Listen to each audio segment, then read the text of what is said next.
94% ಅಂಕ ಪಡೆದಿರ್ತಾರೆ. ಈ ಮಹನೀಯರನ್ನ ಈ ವಿದ್ಯಾರ್ಥಿಗಳನ್ನ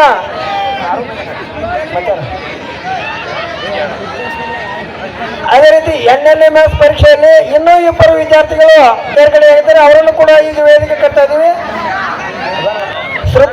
ಶ್ರುತಿ ಭೀಮಪ್ಪ ಗೋಟಿ ಶ್ರುತಿಗೆ ಬರಬೇಕಾಗಿರುತ್ತೆ.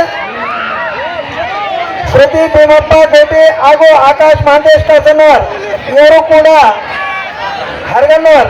ಆಕಾಶ್ ಮಹಂತೇಶ್ ಹರಗನ್ನವರ್ ಇವರು NMMS ಪರೀಕ್ಷೆಯಲ್ಲಿ ತೇರ್ಗಡೆ